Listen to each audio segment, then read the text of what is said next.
So push up more, push the meal up more. That's it. So it's pull down more to your waist. And everything's firing in my arms right now. Yeah. So if I put them down here, it's quite relaxed. Yeah. Behind the back and they're like, yes, yeah. Well, because they're really fat. The jewelry. Oh. The flowing Dutchman, yeah. Shuffle on the production. Like this, yeah. Like this, yeah. The flowing Dutchman, yeah. The flowing Dutchman. Boom, and welcome to another video of the Flowing Dutchman. And look where I am. I'm here with the one and only master, Paul Wolkowinski. Hello there. So you were talking about the meals with the 4 count, which also means Yes. that there are. So once the in the Zurkane, the 4 count's done for maybe 10-15 minutes, Right. and then the beat changes and they go into a 2 count, which means that the both meals move at the same time, because here you've got one static and so one is static, one moves. Yeah. In the 4 count, the feet go into shoulder width position, and 4 2. no, this is 4. 2 counts. So I mean, remember the differences. Yeah. 1, That's 4. 2, Right. 3, 4. Right. Right. Now 1, 2, 1, 2. It's much faster. It's double time. This stance is also more similar to the Indian Geordie. Yes. Yeah. And I mean, basically, the shoulders are driving, and I think it's worth pointing out here that the meal technically takes off, and it moves first to the back. I'll turn around for this. So it moves up to the back. The hand follows the meal. The shoulder turns, and the elbows last. So it's meal, hand, elbow, and then to return, the elbow comes first, then the hand, and then the meal at the back. So it's there.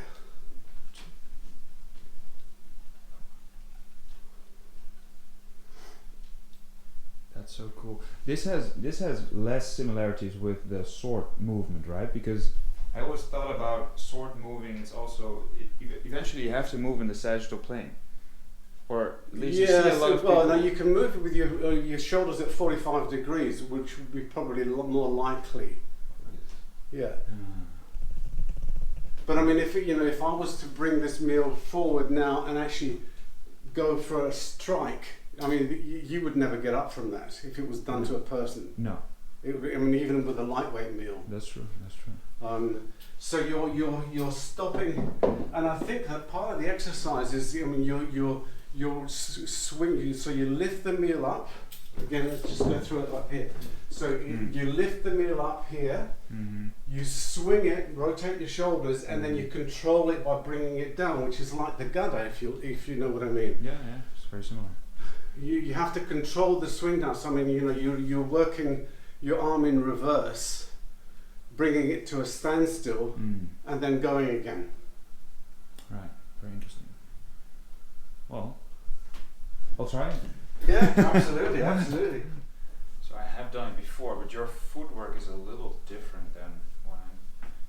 So you first turn inward with. Yeah. So your right arm's going to swing. Do you rest them against your chest? Ideally not, but when you start with, yes. Right. And then you swing, you step, and then you rearrange the other foot. So your weight is completely on one leg. Yeah. Yeah. That's interesting. So push up more, push the meal up more. That's it. So it swings. So your recovery's got to be very careful. Pull down there. It's sharp pull down. Smaller steps.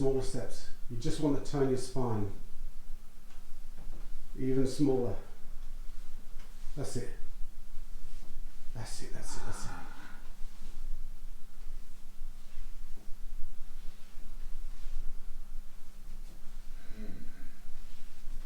So it's just basically moving the heel out.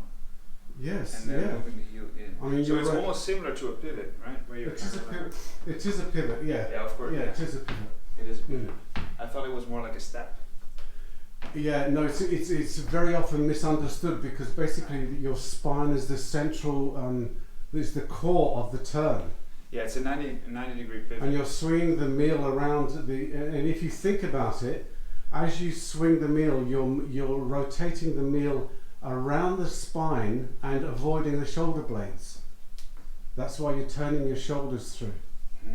Yeah, because otherwise you Yeah. hit yourself. Yeah. Yeah.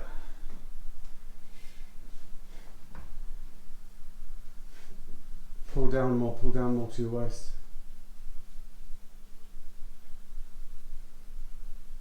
And this will be the 2 count then. Yeah. 1, 2, 1. Would you say that 2. turning the upper body is still allowed? Yes, yeah, no, you have to turn your upper body when you're doing this. You don't keep the shoulders still, for sure. Whoops, it's gone again.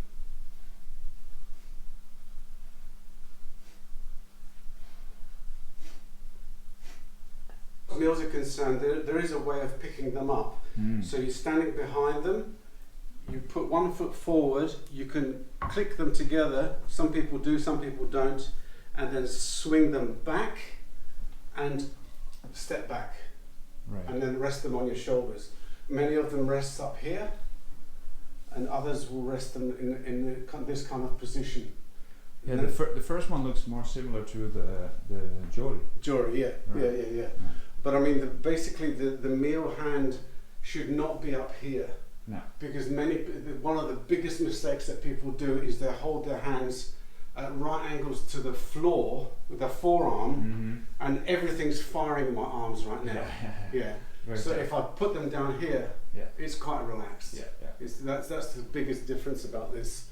And you know, even when the ideal is to swing them with no body contact. So in this position here, that's the position where the meal should be. So what's happening here is that the hand is the pinky's underneath the pommel, and the meal is actually resting in the soft part, which is called the perlicue, between your thumb and the forefinger. These fingers are pulling to hold the meal upright. But basically it's an angle and it's quite relaxed. And if you need to touch your shoulder, it's fine. Yeah. You see them do that with the heavier ones. Yeah. And I mean, that's one of the reasons why they have a button pommels, because you need to have that sort of grip. And and that's so. And I mean, with these now, I mean, it's a good, like with the jori, it's a good idea to just keep your head slightly back. So when you swing through, right, you know, so you don't clonk yourself in the ear, which is easily done. Or on the head, just on the side of the eye. I had that happen before. Yeah. Right. You should have a try. Yeah, sometimes in India they. Sometimes in India you'll see them really they go like this behind the back and they're like Yes. Well, because they're really fat, the jori. Oh. No, because there's two different kinds of jori, thin and fat. I thought you were talking about the wrestlers. No, I'm not talking about the wrestlers, I'm talking about the jori themselves. The joris. So there's two different types of jori. There's thin ones, fat ones, and nail jori. There's 3 different types. Yeah, true. We'll talk about that in a minute. Give those a try. So, feet to rotate. So let the meal turn the body through. That's it. Push up a little bit more so it falls faster. That's it. And pull down to stop it moving. Smaller steps. Just as rotating the spine.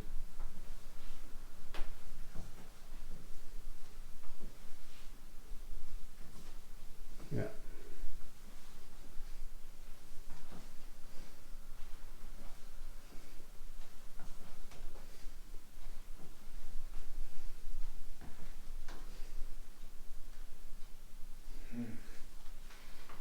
Great. Let's try the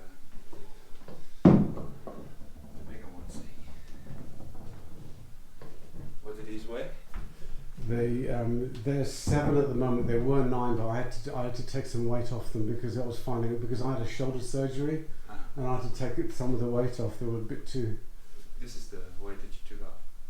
Yeah, you know, I actually drilled into it a bit and took some weight out. Yeah. Interesting. They originally were 9. Right. I still call them 9s, but they're not. inside information here, guys. All right. Yeah. Oh, they work very good. They pull really nicely. Oh yeah. Yeah. They're also a very good way to train using heavier ones Yeah. without them being actually very heavy. Mm. Yeah, very good.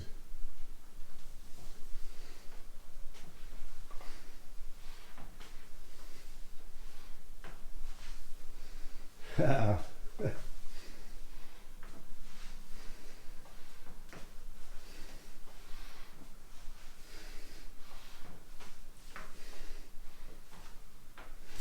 not the proper way to loot. No, it's okay. It's okay. So one of the ways that you can unload them is that way. Yeah, that's the correct way to do it. Always wanted to have a solid foundation for your heavy club work?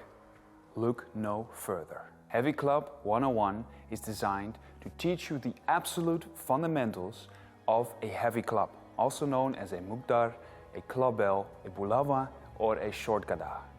It will teach you fundamental presses, pulls, hip thrusts, swings and flows. After completing Heavy Club 101, the path towards mastery of the heavy clubs will be revealed. Will I see you on the other side? Join now on DutchFlowAcademy.com.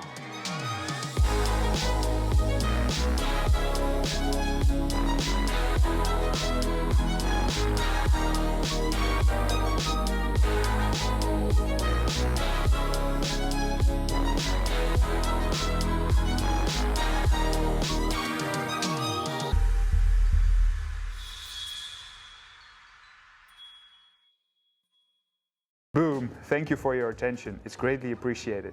If you like the content, please consider to share, like and subscribe to my channel. If you want to see similar videos, you can see them over here. If you're interested in learning more from me as a coach, I've got online courses on DutchFlowAcademy.com. Keep flowing. Ram Ram.